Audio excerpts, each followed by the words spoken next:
Dear Esther, the gulls do not land here anymore. I've noticed that this year they seem to shun the place. Maybe it's the depletion of the fishing stock driving them away. Perhaps it's me. When he first landed here, Donnelly wrote that the herds were sickly and their shepherds the lowest of the miserable classes that populate these Hebridean islands. 300 years later, even they have departed.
Donnelly reported the legend of the hermit, a holy man who sought solitude in its most pure form. Allegedly, he rode here from the mainland in a boat without a bottom, so all the creatures of the sea could rise at night to converse with him. How disappointed he must have been with their chatter. Perhaps now, when all that haunts the ocean is the rubbish dumped from the tankers, he'd find more peace. They say he threw his arms wide in a valley on the south side, and the cliff opened up to provide him shelter. They say he died of fever 116 years later. The shepherds left gifts for him at the mouth of the cave, but Donnelly records they never claimed to have seen him. I have visited the cave and I have left my gifts, but like them, I appear to be an unworthy subject of his solitude.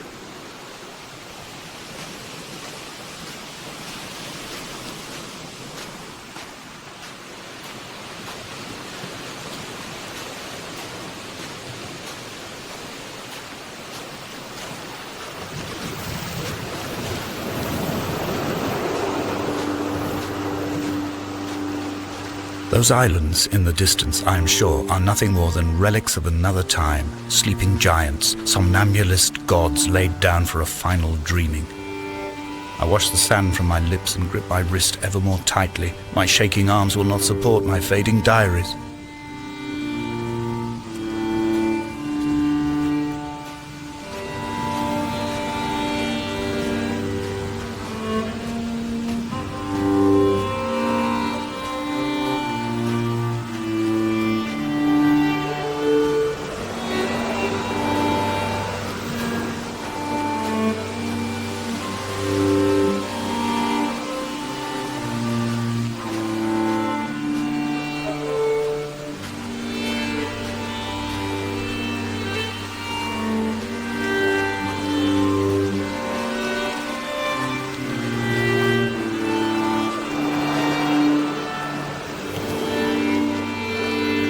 I have found the ship's manifest, crumpled and waterlogged under a stash of paint cans.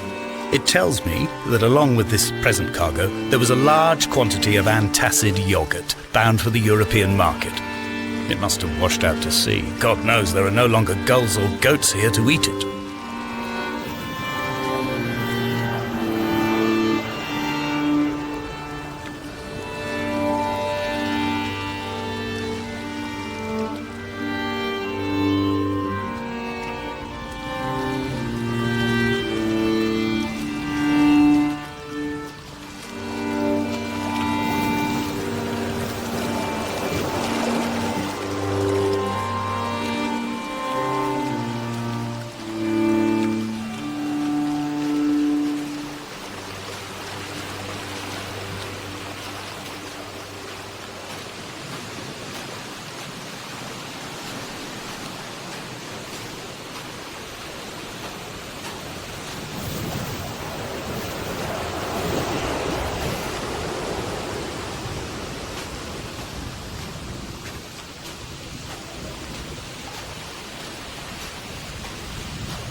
A wonderful sight. The moon cresting the junction between the cliff path and the stone circle. It cast a shadow of the ridge across the beach, all the world as if you had signed your name in untidy handwriting.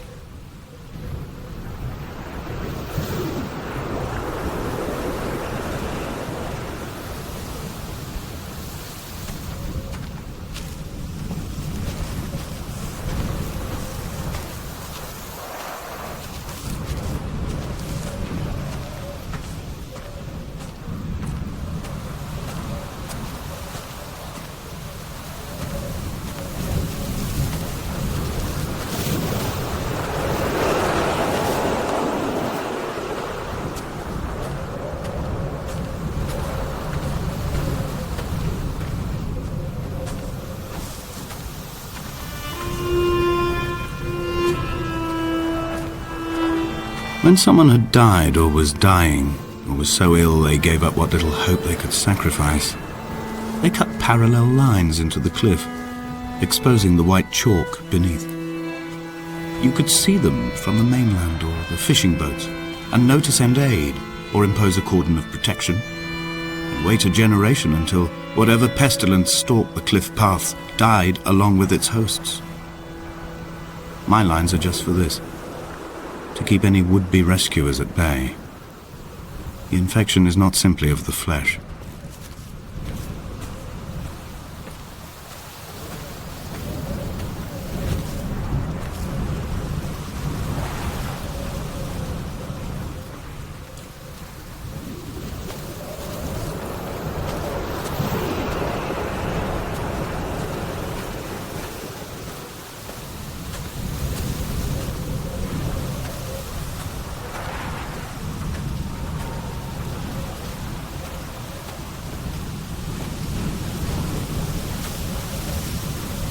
We are not like Lot's wife, you and I. We feel no particular need to turn back. There's nothing to be seen if we did. No tired old man parting the cliffs with his arms. No gifts or Bibles laid out on the sand for the taking. No tides turning or the shrieking gulls overhead. The bones of the hermit are no longer laid out for the taking. I have stolen them away to the guts of this island, where the passages all run to black, and where we can light each other's faces by their strange luminescence.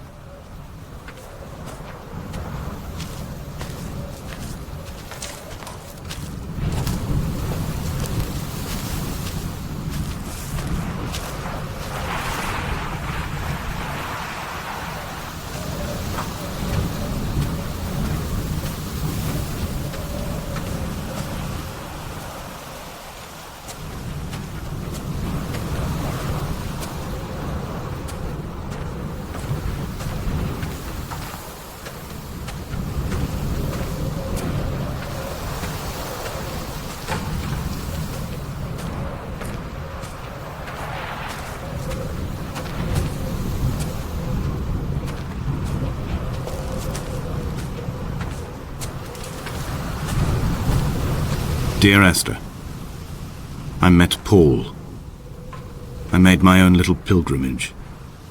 My Damascus, a small semi-detached on the outskirts of Wolverhampton. We drank coffee in his kitchen and tried to connect to one another. Although he knew I hadn't come in search of an apology, reason or retribution, he still spiraled in panic, thrown high and lucid by his own dented bonnet. Responsibility had made him old. Like us, he'd already passed beyond any conceivable boundary of life.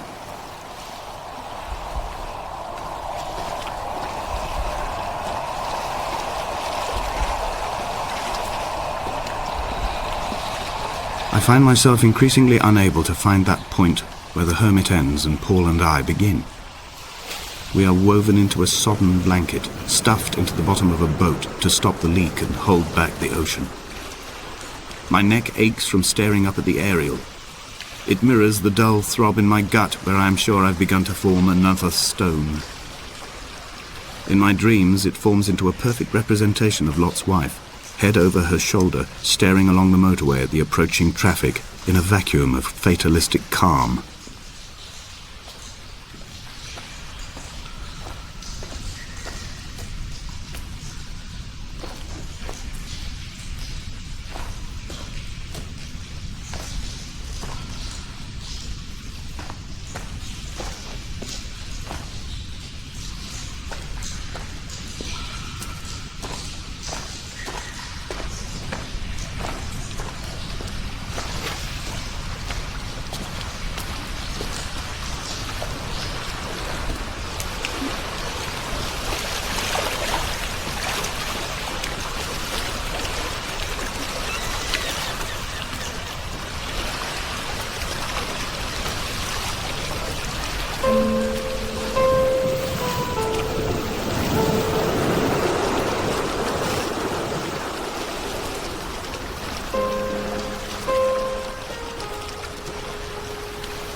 The vegetation here has fossilized from the roots up. To think they once grazed animals here, the remnants of occupation being evidence to that. It is all sick to death.